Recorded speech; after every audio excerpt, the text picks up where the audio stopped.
I've been reading a lot of books of quirky information lately.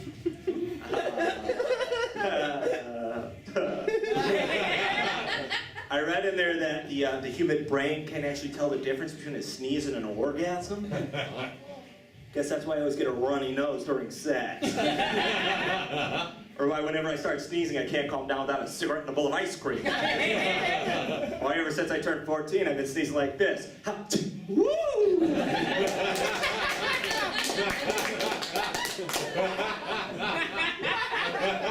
Now it's hot. All right, too hot, too hot.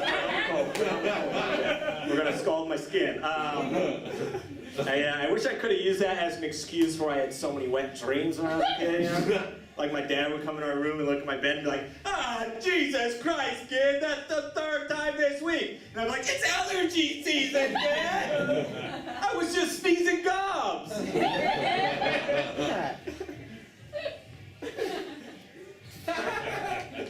I also read in that book that German Shepherds have 3,000 times a better sense of smell than humans do. And when they stick their nose out the window of a moving vehicle, they take in so many different smells, they experience a high equivalent to a human on cocaine. Could you imagine being in the backseat of a car with a German Shepherd that's just grinding his teeth like... Hey man, you want to crack that window?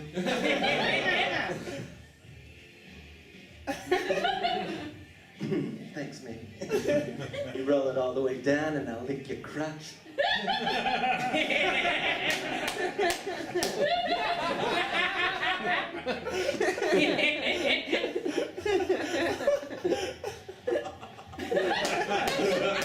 Oh, and that joke, I have a really old car with gigantic windows. I have an iPhone. I like it. I like my iPhone. The only thing I don't like about my iPhone is that whenever I try and send a message through Facebook Messenger, if I put any increment of time in that message, my phone will try and set an event reminder. Have you guys noticed this? Yeah. My buddy and I had a bad show recently, and I was like, hey man, don't worry about it. We'll get them next week. Sure enough, a week later, I wake up with an alert on my phone that just says, get them!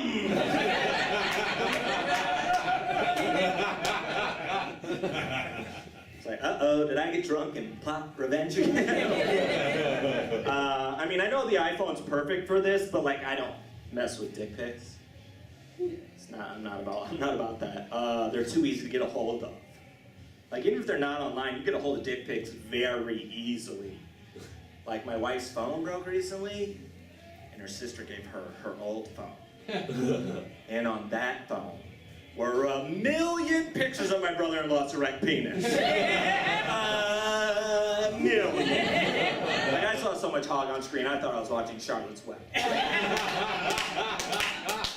I was like, that is some pig.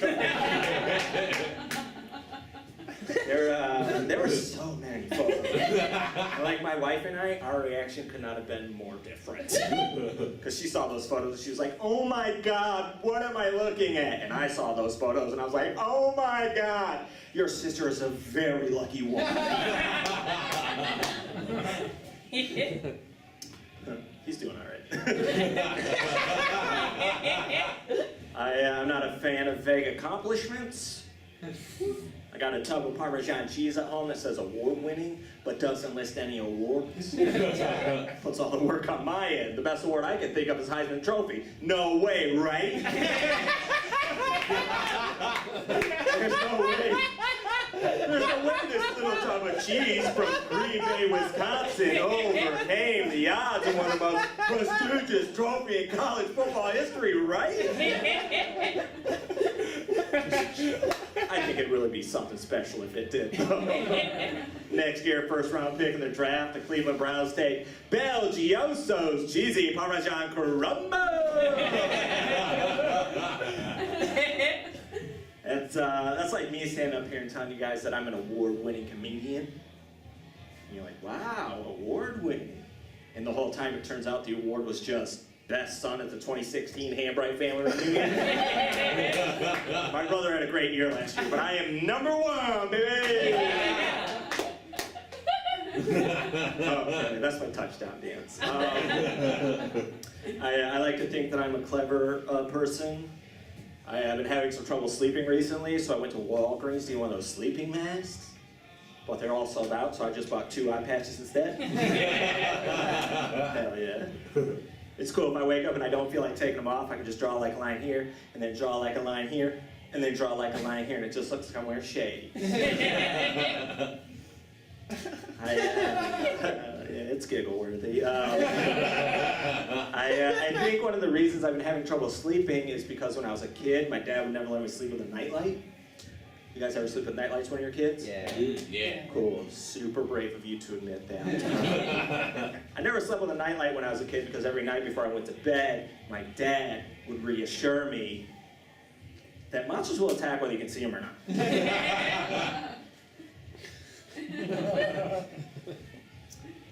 My parents were super frugal to me growing up. Like, they would never buy me anything that I wanted. Like, we went to the steak dinner at our church, and they're like bringing out everybody's steaks, and I was like, ooh, those steaks look good. Can't wait till I get my steak.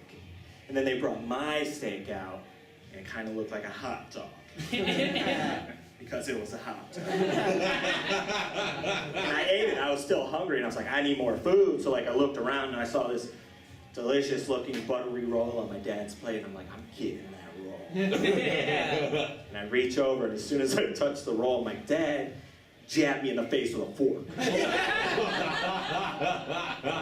And I say jab because stab insinuates that he was trying to kill me, and I don't think he was trying to kill me. He was trying to teach me a lesson. The only tools he had to teach that lesson were a fork and hate in his heart.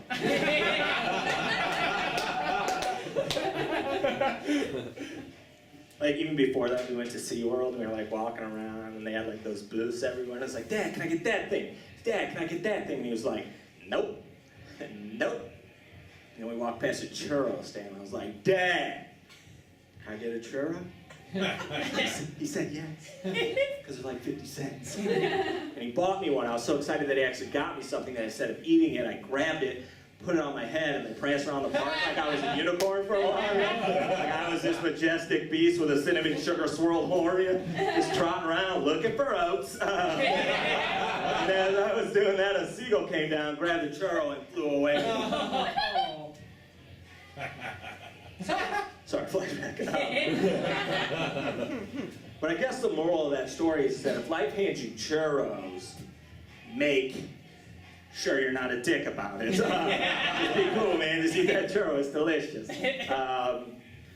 I don't drink with my parents anymore because they got sober. I don't want to be the asshole that gets his parents back up on the wagon, you know? It's not good son behavior. It's good. Like, they needed help. Because drinking with them was like living inside of a fever dream. Like the last time I was drinking with my parents, I was playing beer pong in the basement of my brother, and my mom walked in and started reading Bible verses that my grandmother had written herself.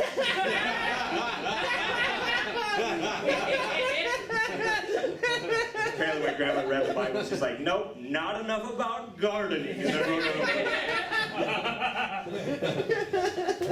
My mom tried to get like super official about it too, like she came out in a robe, but it was just a bathrobe. And she was like wafting incense around the basement, but they weren't incense, it was just a lit cigarette in an ashtray. And she started preaching from the book of Loretto. I tell you what, nowhere near as crazy as the real thing. And the real thing, you got a guy who collects foreskins, you got a guy who talks to donkeys, you got a bear that mauls children because they made fun of some bald asshole. In my grandma's version, just a lot of good tips about topsoil.